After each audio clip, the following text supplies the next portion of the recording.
પણ એક શાસ્ત્રમાં એક કોઈ સારા કવિએ તો એવું લખ્યું છે કે તમારામાં તેવડ હોય તો ભગવાનને ગાળ્યું દેજો, ભગવાન તમને માફ કરી દેશે, પણ ભૂલથી તમે કોઈ દી ભગવાનના ભક્તનો સાળો કરતા નહીં, નકર ઈ નહીં મૂકે છે. અત્યાર સુધીના સાહેબ જેટલા ઇતિહાસ બન્યા છે, જેટલા ઇતિહાસનું સર્જન થયું છે, એ ભગવાનના ભક્ત માલી જેમ કે ભાઈ હેરાનગતિ ઊભી થઈ છે. અસુરોએ ગમે એટલું કર્યું, જ્યારે જ્યારે દેવલોકો ઉપર એને સડાઈ કરી છે તો એને ક્ષમા કર્યા છે, પણ જ્યારે જ્યારે હરિભક્તની માથે આવી અને એને જે કાંઈ કર્યું છે ને ત્યારે એને પ્રગટ થવું પડ્યું છે.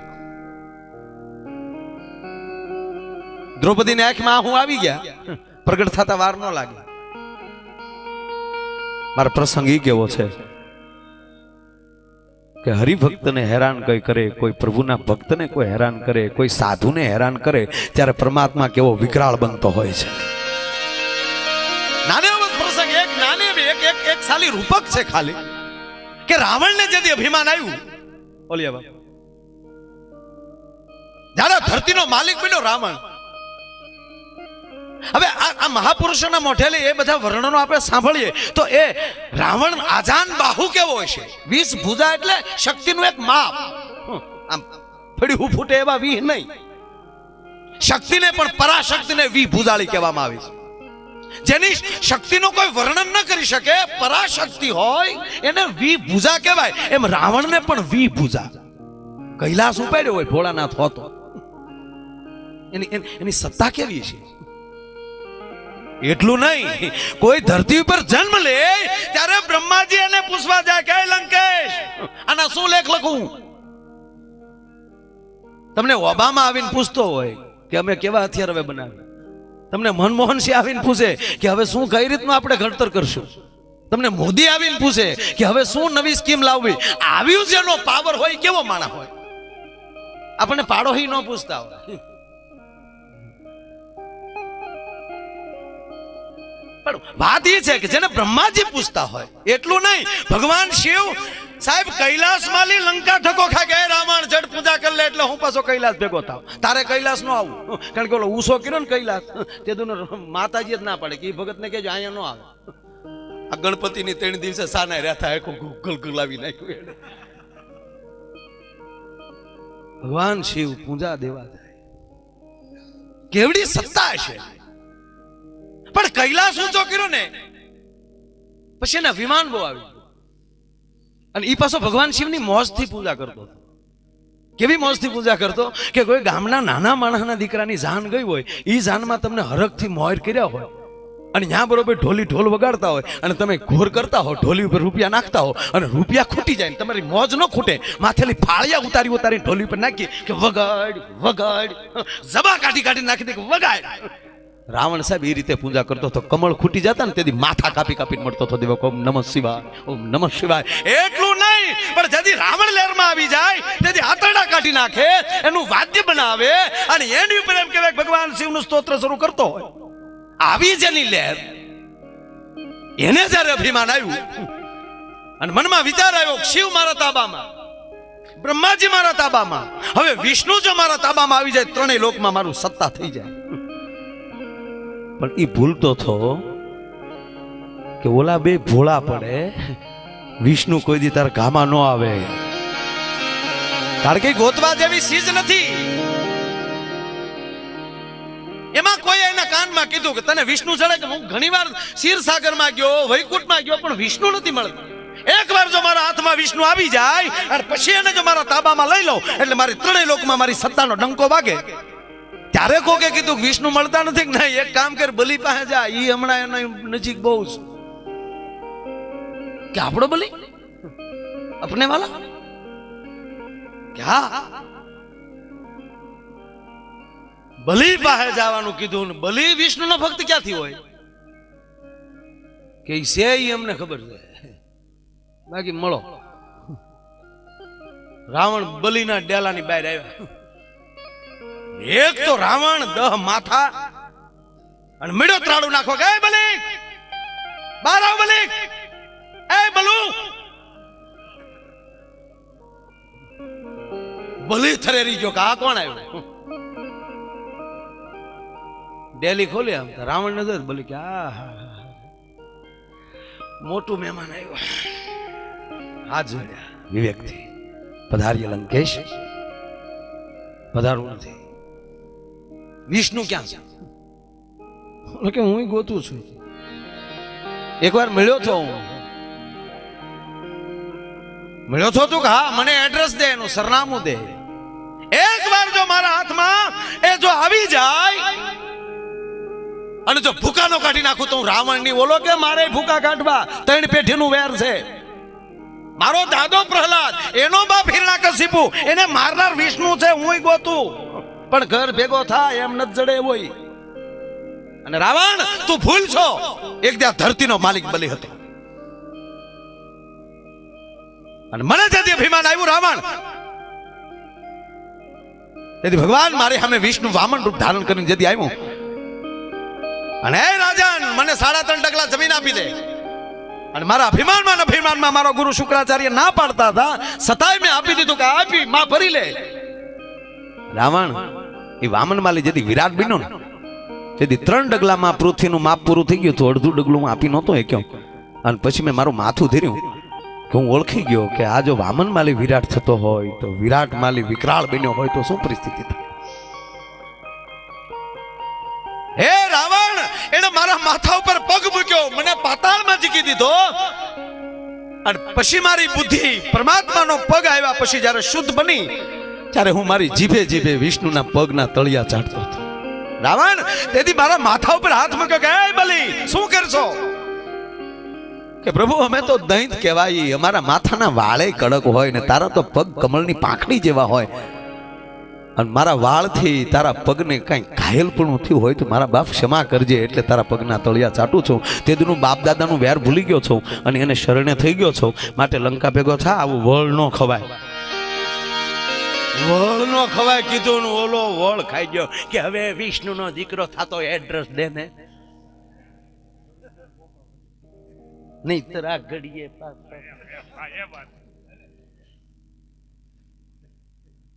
પછી બલીથી ના રહેવા કે વિષ્ણુ જોવો છો કે હા હાલ અંદર સાંભળજો.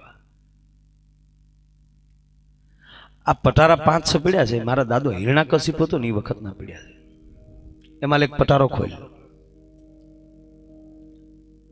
જેને કૈલાસ ઊંચો કર્યો હોય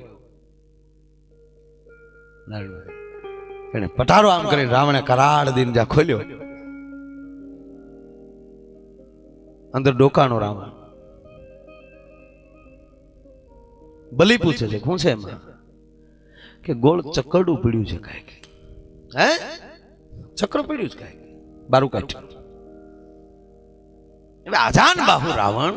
હવે એક પટારા માલી ગોળ ચકરડું બારું કાઢવું હોય એના માટે રમત કહેવાય. હાથ નાખ્યો પણ ચક્ર હલ્યું નહીં. ચોટાણો હાથ, બીજો હાથ નાખ્યો, ન મેળાયો. પછી તો પટારાનો બારણાનો ઘા કરી દીધો, અંદર ખાઈ ગયો.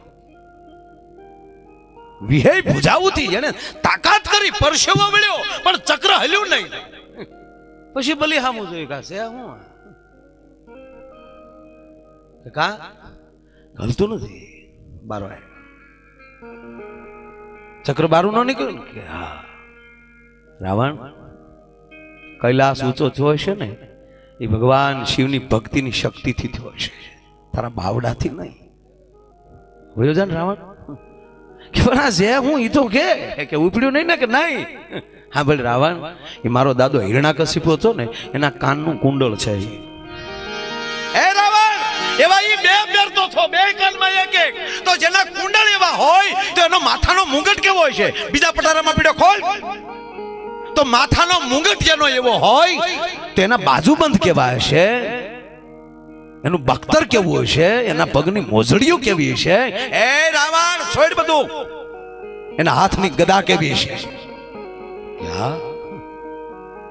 કે આવો આજાન બાહુ હતો ને મારો દાદો રાવણ. વિષ્ણુની હામો થયો હતો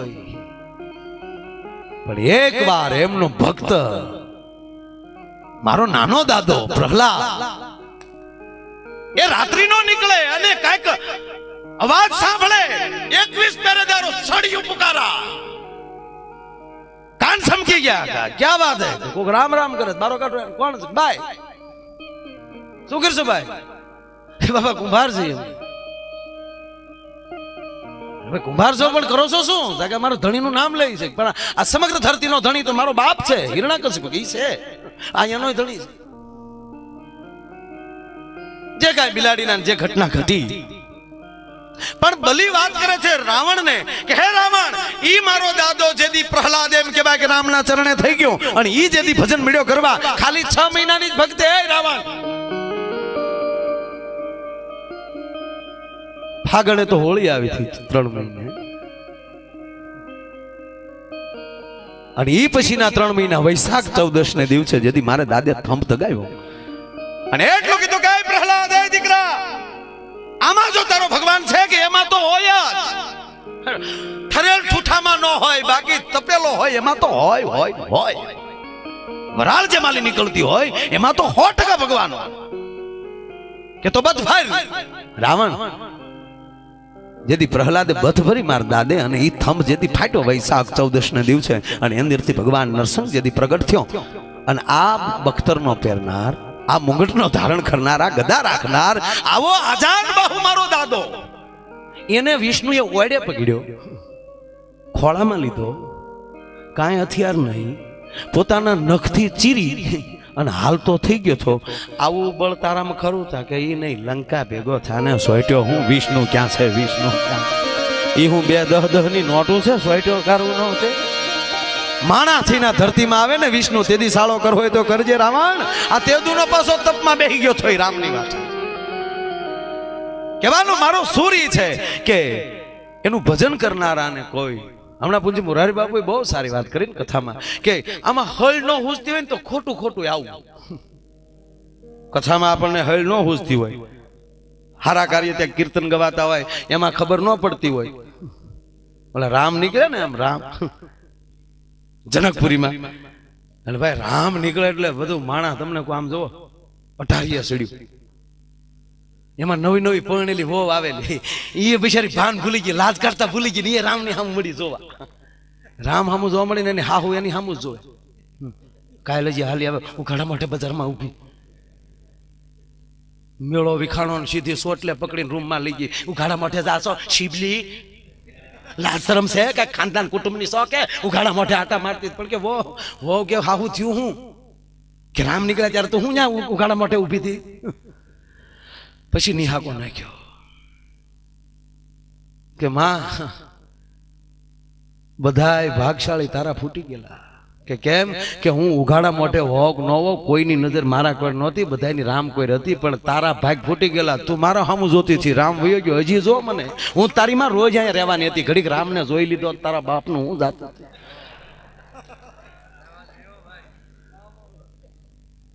સમય ચુકાઈ ગયો મર્યા.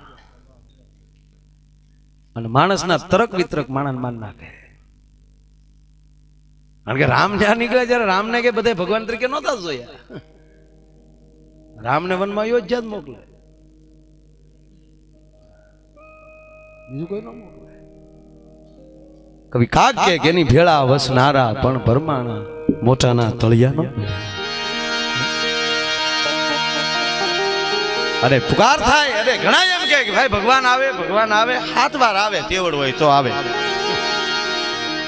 એ દેખાય નહીં કઈ, અને દેખાય તો આપણે ઉભાઈ ન રહે, એના ગીત ગવાય, બાકી હામો આવ્યો હોય તો આપણી તેવડ છે જ નહીં દર્શન કરવા. વિરાટ રૂપ થાય, શંખ ગદા ચક્ર પદ્મ લઈને આવ્યો હોય, પ્રકાશના ધોરિયા છૂટતા ગોથું ખાઈ જાય. અર્જુન નો જોઈએ કે આપણા શું ગજા. માતાજીના ગરબા ગાય સારું લાગે, બાકી હામી આવી હોય માં ભગવતી ગરબા ગવાય. હામે ડુંગરેલી ઉતર્યો વાઘરે રે દેવી અંબાજી માં. વાઘ આવ્યો તું ગરબો ગા ખરી બાપા.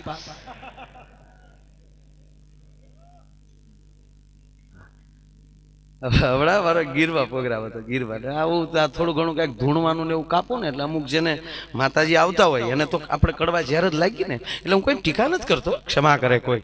હા, આપણે ક્યાં કોઈને આપણે હેરાન કરવા, આપણે ક્યાં પગે લાગવા જવું બળીતર્યા, અને લાગી લે કોઈક ધૂણ્યું હોય તો આપણે વાંધો હોય શું છે. હવે પણ એ બેન ને હું પૂછ્યું, મારો રામ જાણે હકીકત સાલું પ્રોગ્રામ. ગીરમાં પ્રોગ્રામ તાલાળાથી આગળ. હવે ઈ બેન ત્યાં કેસેટ સાંભળી ગયેલા ને એમાં વળી ઈ કેસેટમાં આપણે વધારે બોલી ગયા શું કાંઈક, અને ઈ આવ્યા ધૂણતા ધૂણતા, કંકુ ખરે હાથમાં લે, કેદું નહીં ગોતું સૌ, કેદું નહીં. માતાજીને થોડું ગોતવું પડે. આવ્યો છો કઈ ધુવા ફુવા થયા? મેં કીધું ભલે ઘડીક આમ જો. માતાજી રમવા આવ્યા. રમવા આવી નહીં, તને કેવા આવી સાવ, હું અંબા સૌ, અંબા હાકા નો કરાય દૂધ કેજે. હું કહું કે દી. મને કે નથી માનતો. હું કહું માનું છું, હું ના નથી પાડતો. માતાજી સૌ અંબા છો ને? તો હા. હું કા ગીરમાં સિંહ ઘણા છે, એમાં બેહીને આવો ને હાવ રેઢા હું આવ્યા હાવ. અંબા સિંહ ઉપર હારી લાગે. ઓતર વી ગયો. મેં કીધું હક ના બેહો ને, કોક ના સાંભળો. અંબાન બંબાન મંડાણા હાથે